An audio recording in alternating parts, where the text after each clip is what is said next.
Oh iya, Bapak Aing, iya. Bapak Aing.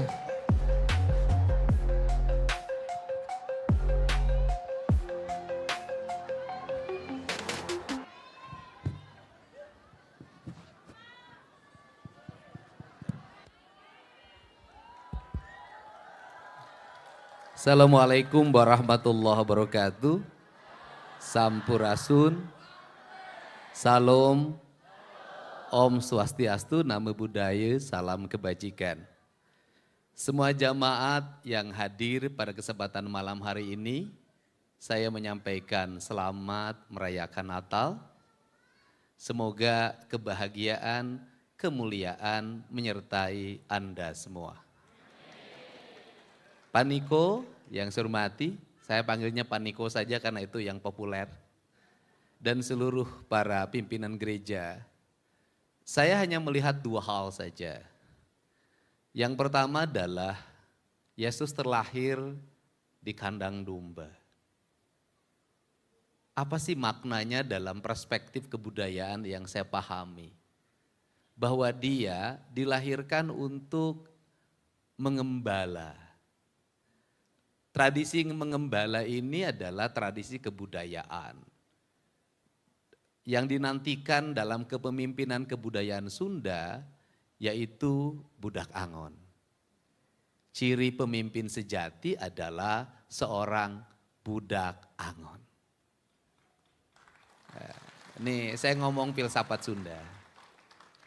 Budak angon tuh kayak gimana sih?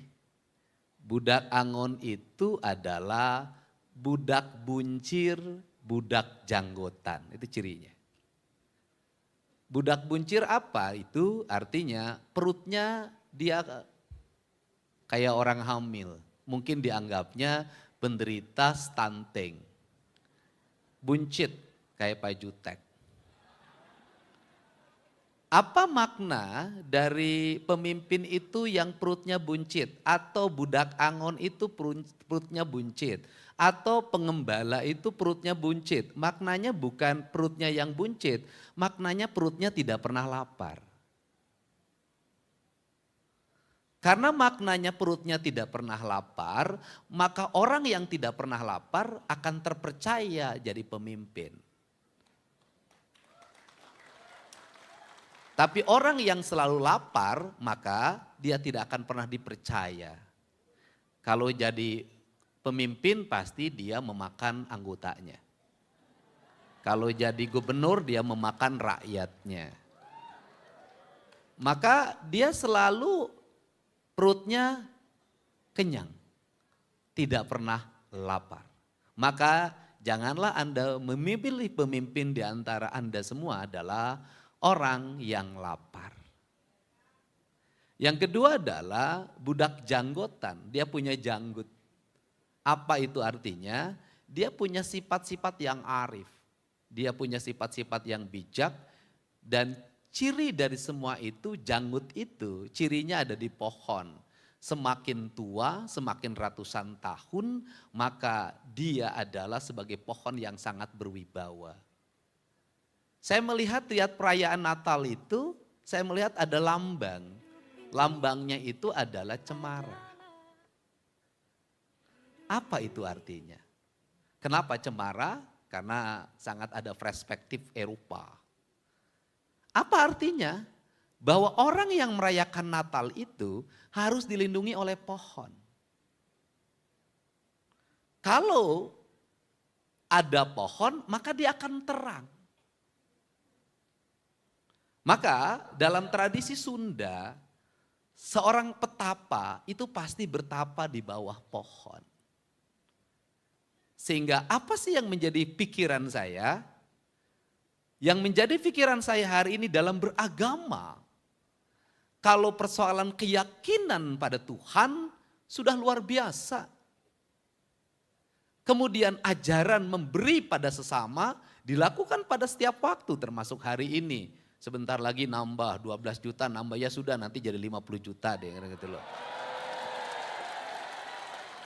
Tapi sebenarnya jangan tepuk tangan, tandanya yang tepuk tangan tuh tak mampu mengumpulkan 50 juta. Amin, amin. Nah, Apa sih yang menjadi problem hari ini? Yang menjadi problem hari ini dalam beragama adalah kita menyambut Natal, mengumpulkan uang untuk kegiatan Natal, berbakti pada Tuhan, pergi ke gereja dengan menebang pohon, bukan menanam pohon. Kalau menebang pohon, menanam pohon, maka sesungguhnya dalam pandangan saya, cemara yang disajikan di ruang-ruang peribadatan, di rumah, aksesoris, di berbagai tempat sebagai tanda Natal, menurut saya itu adalah sebuah pengingkaran. Kita tidak menghadirkan cemara sebenarnya, kita sedang menghadirkan lumpur di dalam jemaah gereja. Sehingga apa yang ingin saya tekankan hari ini? Yang ingin saya tekankan hari ini adalah dua hal. Perbaiki hubungan dengan hewan, perbaiki hubungan dengan pohon. Karena itu yang menjadi kebutuhan kita hari ini. Dan kalau kembali pada Yesus, dua hal itu yang saya lihat. Nah, kalau kembali pada Yesus, dua hal itu yang saya lihat, apa yang ada dalam diri Yesus? Yang ada yang dalam diri Yesus itu adalah sebuah penyerahan diri secara total.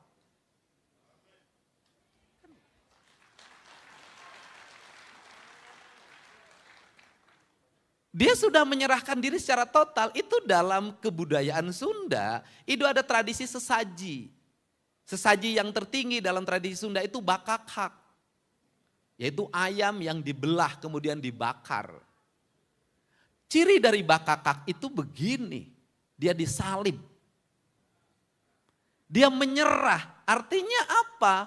Orang yang bertuhan adalah orang yang menyerah. Orang yang sudah tidak boleh lagi mengakui sesuatu. Orang yang tidak boleh lagi mengklaim sesuatu. Orang yang tidak pernah takut lagi kehilangan. Walaupun ada lagunya. Lah kita ini aneh. Kita mengaku bertuhan, berserah diri pada Tuhan, gereja dikunci.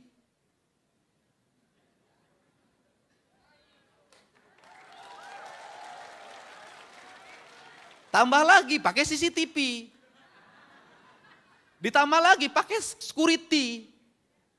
Pertanyaan saya adalah, di mana letak penyerahan diri Anda? Di mana letak penyerahan diri saya?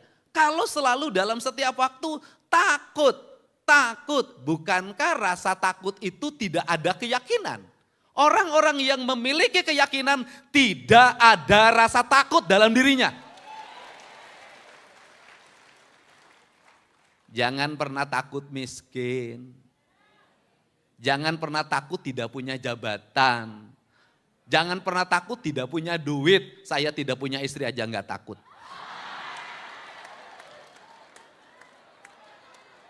Boleh tepuk tangan?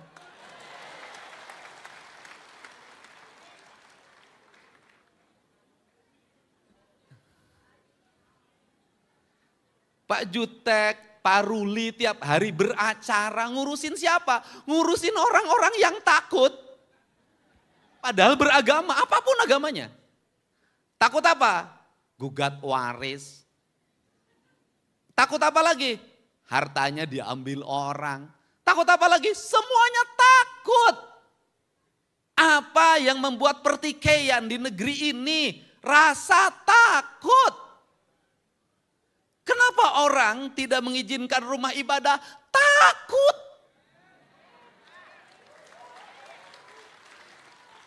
Takut apa? Takut terpengaruh. Nanti pindah agama. Saya tiap hari gaul sama Pak Jutek dengan Pak Ruli. Nggak pindah agama, paling pindah isi dompet. Karena saya nggak takut. Nah, tapi tiap hari kita berteriak iman, iman, iman. Orang yang beriman itu yang tertinggi itu adalah bukan meyakini tapi menyaksikan.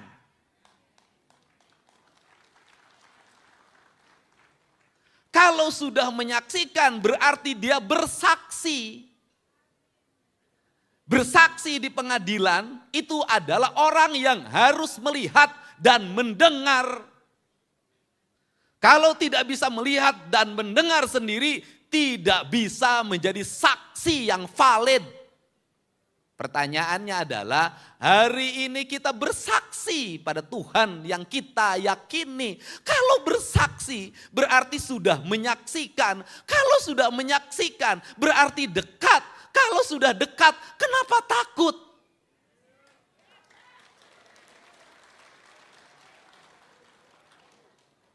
Untuk itu kenapa kita takut miskin? Kenapa kita takut tidak makan? Bukankah Yesus sendiri tidak takut apapun? Dia melepaskan sendiri seluruh beban dunianya. Untuk apa?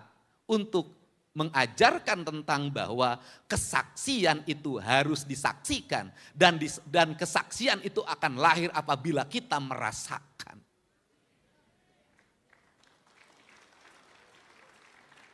Maka dalam pandangan saya, berbahagilah manusia yang pernah dan sering mengalami penderitaan. Kenapa? Berarti dia pernah menyaksikan dan merasakan. Orang yang mengalami penderitaan itu adalah orang-orang yang mengikuti tradisi kenabian.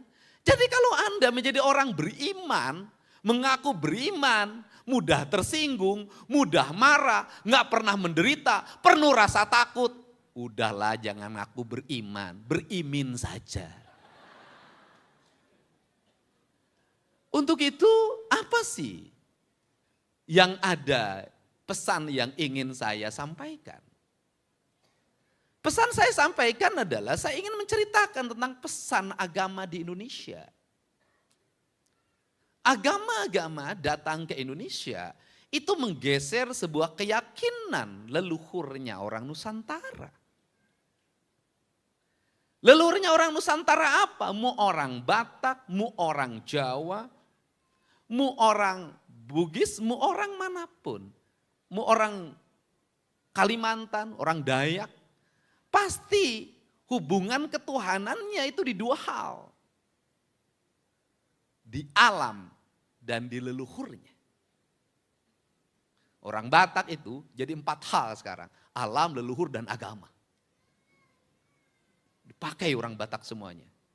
Sehingga orang Batak agama apapun pasti ujungnya pakai sihaan. Pasti pagabean. Itu ciri. Dan saya selalu berulang-ulang. Salah satu suku yang tidak akan punah di Indonesia adalah suku Batak.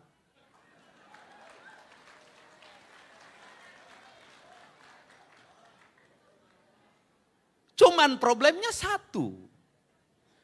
Nanti di surga dia akan tetap berkumpul dengan masing-masing marganya. Jadi bosen.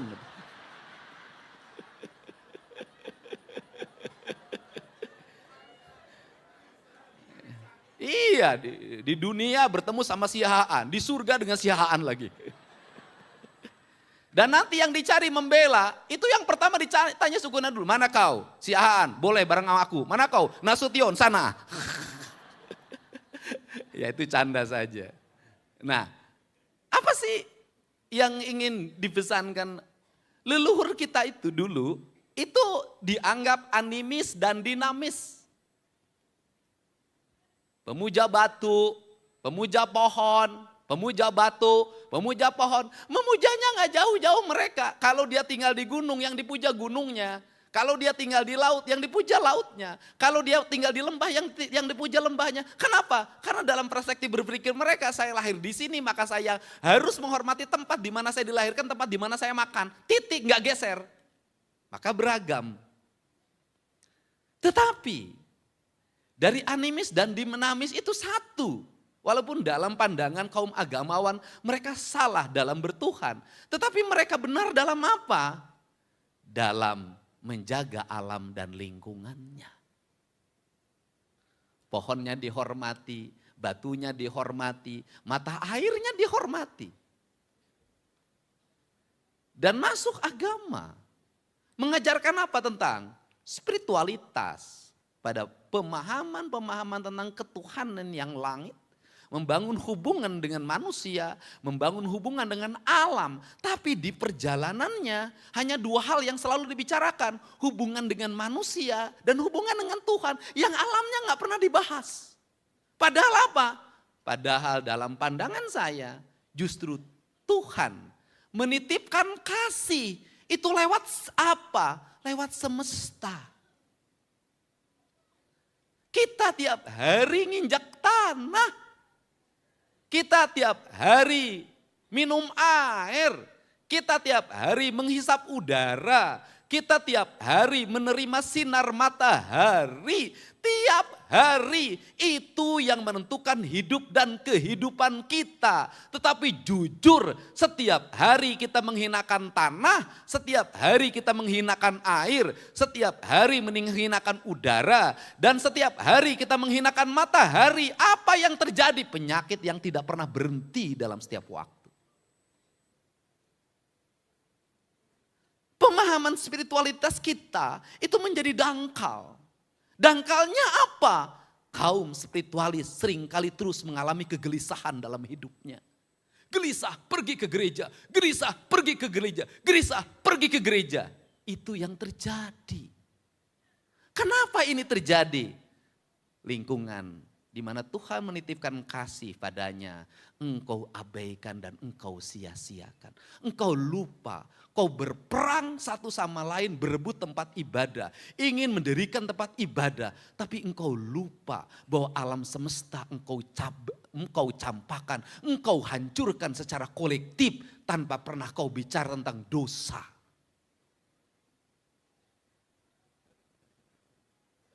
Apa yang terjadi? Kehancuran. Apa yang terjadi? Derita. Apa yang terjadi? Kecemasan. Apa yang terjadi? Kegelisahan. Kenapa kita semuanya gelisah? Karena kita terpisah dari induk kita. Maka orang Sunda menyebut tanah itu sebagai Sunan Ambu. Ibu yang mesti dijaga dan dihormati. Untuk itu, mari pada saat Natal saat ini, saya mengajak pada semuanya, hentikan berbagai aktivitas yang engkau telah meluluh lantahkan bumi, tempat suci yang dimana engkau dilahirkan, dibesarkan, dan engkau akan kembali padanya.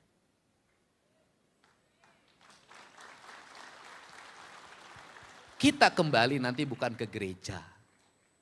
Kita kembali bukan ke candi. Kita kembali ke bumi. Disitulah tempat kita. Tempat abadi. Kita yang ingin kita ciptakan apa? Yang ingin kita ciptakan adalah saat kita kembali ke bumi, bumi menerima kita dengan penuh sukacita. Kenapa menerima penuh sukacita? Karena yang datang adalah orang yang mencintai buminya selama ini. Untuk itu, mari kita bersama-sama Spirit Yesus yang mengajarkan tentang pengabdian, pengorbanan, kesucian, ketidaktakutan, penyerahan diri secara total. Gantikan oleh kita agar saat ini janganlah kita menjadi orang yang penuh dengan rasa takut. Jadilah orang yang tidak ada rasa takut. Tidak takut miskin. Tidak takut hilang kekuasaan. Tidak takut kehilangan kekayaan. Tidak takut kehilangan kehormatan. Karena esensi dari ajaran agama adalah bersaksi. Dan ciri dari kesaksian adalah melihat dan mendengar serta merasakan. Yang pada akhirnya akan melahirkan sebuah sistem nilai hidup tentang prinsip-prinsip ketidaktakutan. Dan semoga rasa tidak takut kita hari ini akan melahirkan gelombang energi yang besar. Bagi apa? Bagi alam ini untuk tidak mempercepat pendek umurnya. Karena alam ini tidak ingin cepat pendek umurnya, maka kita harus kembali apa yang disukai oleh alam agar napasnya semakin panjang. Agar penyakitnya semakin hilang. Caranya apa? Perbanyaklah menanam. Saya pernah jadi bupati. Pernah jadi anggota DPR dan sekarang jadi gubernur. Saya merasakan betul. Saya banyak membangun bangunan. Tetapi ternyata yang paling banyak manfaat yang saya lakukan ketika menjabat dulu adalah yang sampai hari ini adalah pohon yang saya tanam. Saya ingin bangunan megah. Hari ini makin kosong. Perlu listrik yang mahal dalam setiap bulan. Perlu orang yang menyapu dalam setiap waktu. Perlu yang menjaga security dalam setiap saat. Uang diperlukan. Tetapi pohon-pohon yang saya tanam, dia tak pernah minta biaya pengurusan dirinya. Tapi justru dia menaungi. Memberikan ketenangan bagi para penghuni kampung dan kota. Menyimpan air. Membuat oksigen. Memberikan harapan tentang umur dunia yang berharap panjang. Apa yang akan saya lakukan hari ini sebagai gubernur? Saya tadi ditawarin, Pak bangun ini udah deh gak usah.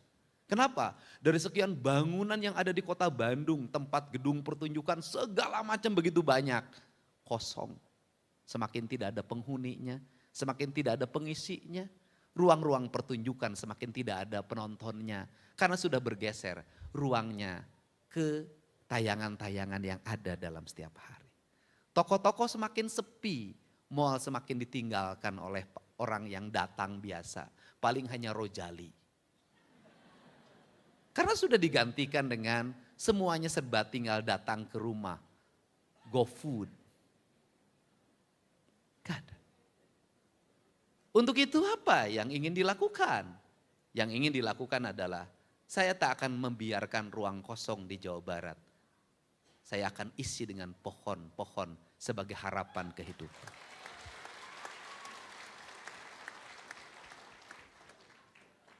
Kalau umat Kristiani mencintai pohon cemara, saya juga mencintainya karena bisa ditanam. Tetapi juga saya sebagai orang Jawa Barat sangat mencintai pohon Tanjung, pohon Kiara, pohon Jamuju, pohon Samolo, pohon Beringin dan seluruh pohon lainnya. Untuk apa? Kepentingan masa depan. Karena ancaman terbesar dari rakyat Jawa Barat ke depan adalah kekurangan air. Hilangnya rawa, hilangnya ruang untuk berinteraksi. Setiap pikiran orang hari ini adalah ekonomi. Setiap pikiran orang adalah uang. Setiap pikiran orang adalah uang. Itu yang membuat kita sempit dalam memahami agama secara universal. Tempat ibadah kita yang paling utama adalah seluruh bumi ini adalah tempat kita beribadah. Sekali lagi saya katakan, seluruh bumi ini adalah tempat kita beribadah. Untuk itu janganlah bersedih hati apabila belum bisa mendirikan gereja. Kenapa? Kita bisa beribadah dimanapun. Karena Tuhan sangat mencintai setiap manusia yang mengingat Tuhan dimanapun. Hadirkan gereja dalam setiap hari. Hadirkan gereja di hati kita agar kita beracara ada gereja di hati kita sehingga tarifnya tidak terlalu tinggi. Agar kita menjadi dokter, hadirkan Yesus di hati para dokter yang Kristiani. Agar apa? Agar membuat resepnya disesuaikan dengan pasiennya.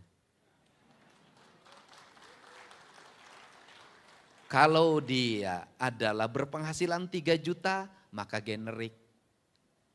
Penghasilan 30 juta sesuaikan dengan kebutuhannya. Kenapa? Apapun ucapan kita tentang iman. Manakala kita menulis resep, kemudian mencekik leher pasien kita, membuat dia menderita. Sesungguhnya iman kita adalah iman kamuflatif, bukan iman yang sesungguhnya. Kita ingin bertuhan, bukan hanya di ruang-ruang ritual. Kita ingin bertuhan dalam ruang spiritual. Sehingga tidak ada lagi kalimat goblok ketika di jalan raya karena macet.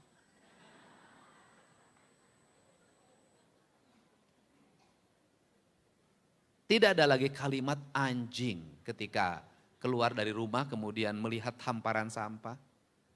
Dan tidak ada lagi konflik antar tokoh-tokoh agama. Baik yang satu agama maupun beda agama. Karena semuanya ingin memperjuangkan tentang kesaksiannya pada Tuhan. Tuhan tidak akan pernah hadir dalam sebuah kesaksian manakala orang itu masih ada kebencian. Tuhan hanya akan hadir pada hati-hati yang terbuka tanpa rasa curiga. Karena inti dari agama menghilangkan rasa kecurigaan dan membuat pandangan semua orang itu baik. Walaupun seringkali orang-orang seperti ini kalah dalam politik, kalah dalam apapun. Tetapi dalam pandangan saya, jangan suka memandang orang yang kalah itu kalah. Bisa jadi dia adalah pemenang yang sebenarnya. Dan seorang pemenang adalah dia tetap tersenyum walaupun disakiti. Dia tetap tersenyum walaupun dikhianati. Dia tetap tersenyum walaupun lapar. Ingat, dia tetap tersenyum walaupun lapar. Dia tetap tersenyum walaupun terluka. Maka kalau kita tersenyum dalam bahagia itu biasa. Tetapi kita tersenyum dalam keadaan terluka itu luar biasa. Pesan saya, berbuat baik pada orang yang baik itu amal. Tetap berbuat baik pada orang yang berbuat jahat pada kita itu adalah derma. Kalau ingin menjadi gembalanya Yesus, maka berbuatlah baiklah pada orang yang jahat pada Anda semua. Karena disitulah kualitas kesaksian yang sebenarnya. Saya ucapkan terima kasih. Saya tidak akan terlalu panjang karena nanti dianggap khotbah. Dan bagi saya panjang juga percuma. Karena pulang saya tidak akan dibekelin, malah saya ikut nyumbang. Terima kasih, selamat merayakan Natal. Semoga kita semua menjadi kaum derma. Assalamualaikum warahmatullahi wabarakatuh. Sampurasun. Terima kasih Kang Dedi. Mohon izin Kang Dedi, Bapak Ketua kami berkenan memberikan cindera mata buat Kang Dedi. Silahkan Bapak Ketua.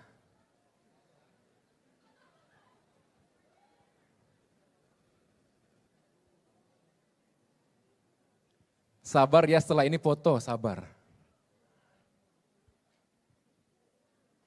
Stolanya. Iya, begitu. Kasih aplaus dong. Satu lagi, Pak. Nanti ditaruh kembali aja.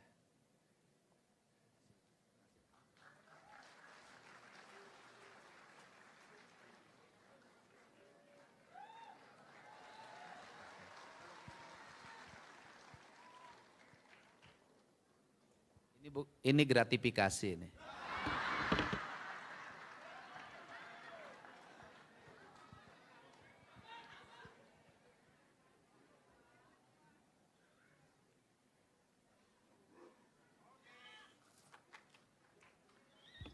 Ini tanda kasih, bukan tanda pindah agama.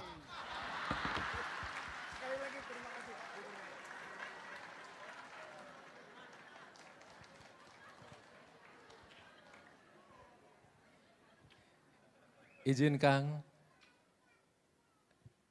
Hadirin pengen foto bersama. Jadi mohon izin nanti kameramen akan ngambil dari sini. Silahkan nanti para berdiri. Jemaat, Bapak Ibu terkasih.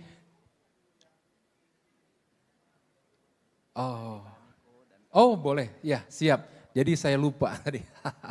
Mohon izin kami undang yang terhormat Bapak Niko tampil ke depan. Kita akan bersama-sama mengabadikan foto di momen ini.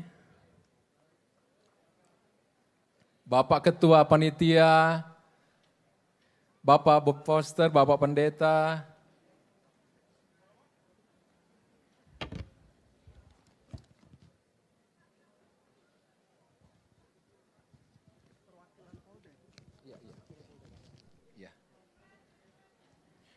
Perwakilan dari Pangdam 3 Siliwangi, Kasgar 2 TAP Bandung, perwakilan dari GBI, apakah ada Pendeta Ivan? Perwakilan dari Polda Jabar, oke. Perwakilan dari Sesko TNI, perwakilan dari Sesko AU,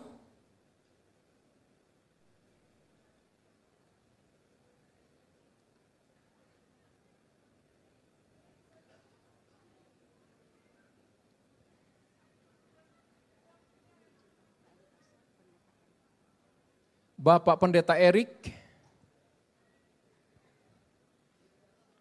perwakilan dari Kodam,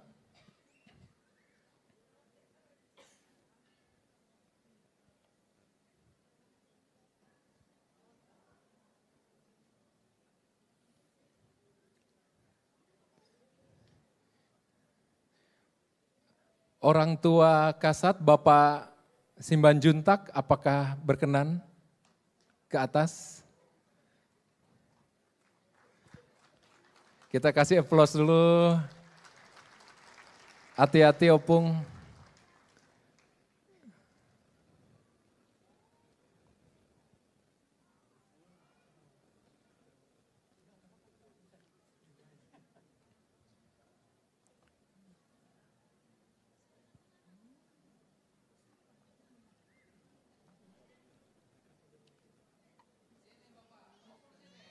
Silahkan mendekat Kang Dedi.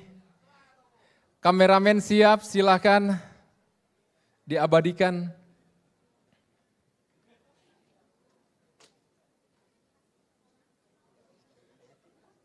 Cendera matanya udah siap? Yang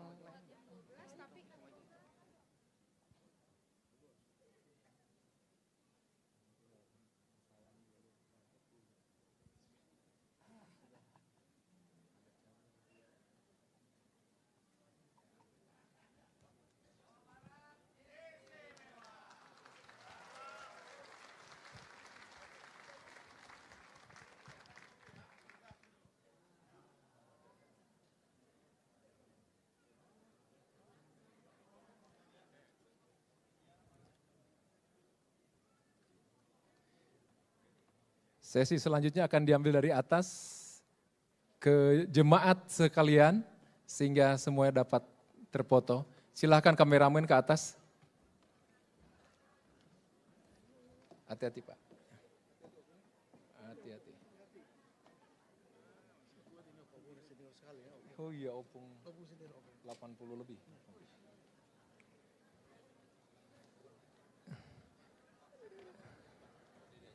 Silakan jemaat sekalian dengan hormat kami undang bangkit berdiri untuk diabadikan foto dari depan bersama dengan para pejabat kita yang terkasih.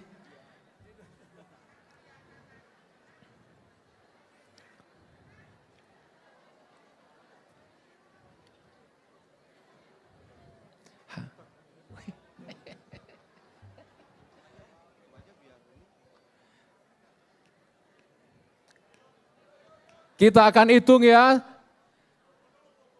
Kita akan hitung 1, 2, 3.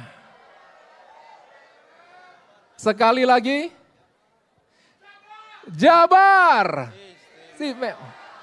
Sekali lagi, Jabar. Yes. Terima kasih. Silahkan jemaat kembali ke tempat duduk masing-masing. Kita akan lanjutkan perayaan kita.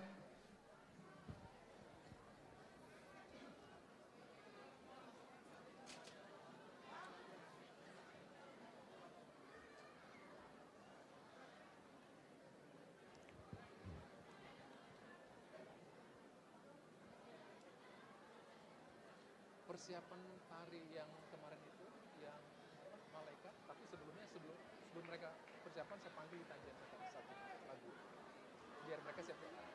Padus apa? Oke. Padus apa? Siapa yang di KJ 2?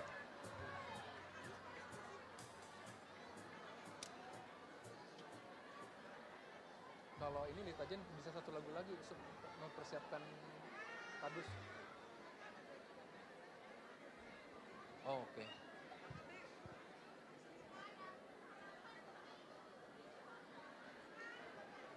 Padus apa?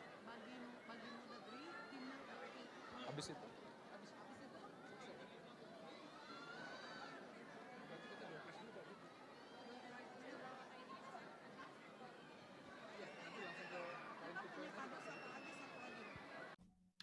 Melihat video Kang Deddy Mulyadi yang barusan kita lihat ini, saya mengingat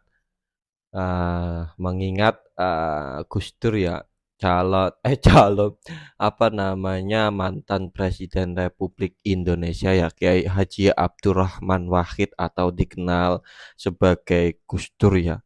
Nah ini Gus Dur ini pada zamannya dikenal dengan toleransinya yang tinggi kawan-kawannya. Nah, ketika saya melihat pidato Kang Deddy Mulyadi di hari raya Natal ini, saya teringat mantan Presiden Republik Indonesia Gus Dur atau Kiai Haji Abdurrahman Wahid ya kawan-kawan. Karena di situ Kang Deddy Mulyadi secara tidak langsung Kang Deddy Mulyadi di situ menjelaskan soal Kristen juga kawan-kawannya. Nah, ini toleransi tingkat tinggi dari Kang Deddy Mulyadi kawan-kawan ya kalau seperti itu. Nah, di situ Kang Deddy Mulyadi disambut meriah oleh banyak warga. Nah, saya akan sampaikan beberapa poin yang disampaikan oleh Kang Deddy Mulyadi dalam pidatonya di sini. Yang pertama adalah makna kepemimpinan dan budak angon.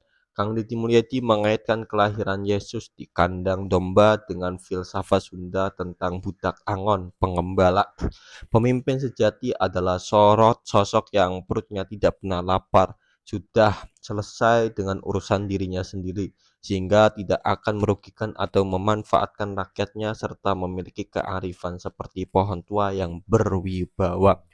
Nah ini salah satu prinsip Kang Deddy Mulyadi ya kawan-kawan ya. Nah ini prinsip filsafat Sunda ya, dan juga ini prinsip Kang Deddy Mulyadi ketika memimpin Jawa Barat yang dia mensyaratkan dirinya agar sudah selesai terlebih dahulu dengan urusan dirinya sendiri ya.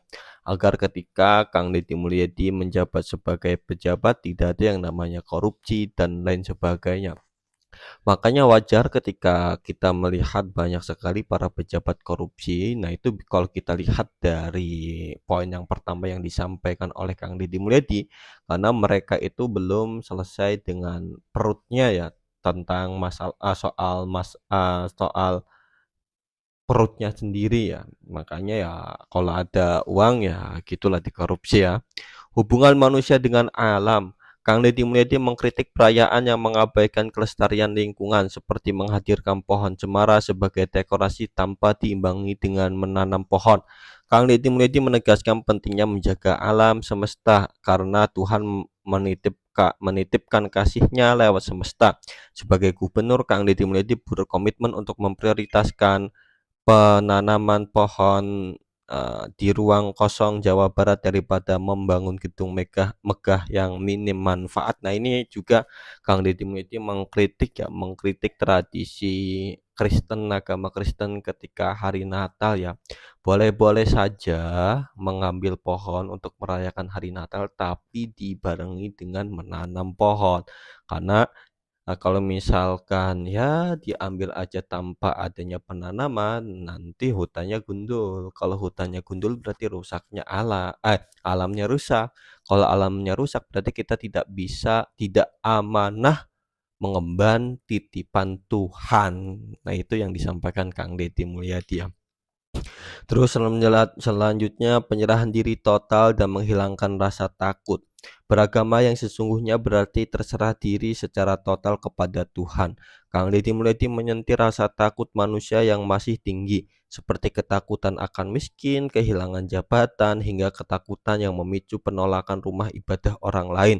Orang yang benar-benar beriman seharusnya tidak dikuasai oleh rasa takut. Nah, ini mungkin ini menyindir agama selain Kristen yang suka menyerang Kristen ya. Cuman gara-gara Kristen berdiri di kampung Islam, akhirnya ya warganya yang bukan agama Kristen merasa takut kawan-kawan. Merasa takut terganggu, merasa takut warga-warga di situ masuk agama Kristen kawan-kawan ya. Padahal kalau dirinya iman, dia nggak bakal merasa takut seperti itu, kata Kang Deddy Mulyadi. Kenapa takut?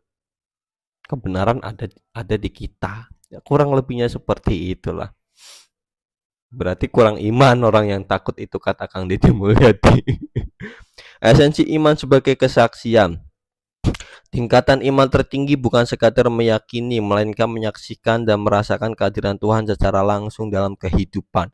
Penderitaan hidup seringkali menjadi jalan bagi manusia untuk benar-benar menyaksikan dan merasakan esensi keimanan tersebut ya. Toleransi dan universalitas ibadah. Kang Deddy Mulyadi mengajak masyarakat untuk tidak bertengkar, memperebutkan atau mempermasalahkan tempat ibadah, karena seluruh bumi pada hakikatnya adalah tempat untuk beribadah. Hal yang paling utama adalah menghadirkan nilai-nilai ketuhanan di dalam hati dan menerapkannya secara nyata dalam profesi sehari-hari. Menjadi kaum derma. Sebagai pesan penutup, Kang Deddy Mulyadi membedakan antara amal dan derma. Berbuat baik kepada orang yang baik adalah amal, namun berbuat baik kepada orang yang berbuat jahat kepada kita adalah derma. KDM mengajak semua yang hadir untuk memiliki kualitas iman dan yang mulia dengan menjadi kaum derma, kawan-kawan. Nah, itulah poin-poin yang disampaikan Kang Deddy Mulyadi dalam pidatonya ya kawan-kawan. Ini toleransi tingkat tinggi dari Kang Deddy Mulyadi ya. Dan Kang Deddy Mulyadi di situ mengajarkan kepada umat Kristen meskipun dirinya umat Islam bagaimana cara meningkatkan iman, bagaimana sosok Yesus dan lain sebagainya kawan-kawan ya. Apakah itu adalah bentuk ajakan untuk umat Kristen yang sedang menonton atau yang sedang menyaksikan pidato Kang Deddy Mulyadi agar mereka masuk Islam? Ya, kita bisa saksikan bersama-sama bagaimana cara penyampaian Kang Deddy Mulyadi ya. Apakah Kang Deddy Mulyadi berdakwah atau tidak kawan-kawan? Mungkin ada sebagian masyarakat, sebagian warga yang tidak setuju dengan pidato Kang Deddy Mulyadi ini. Mungkin diantaranya adalah orang yang menonton video ini. Oleh karena itu, jangan lupa tulis tanggapan kawan-kawan di kolom komentar ya.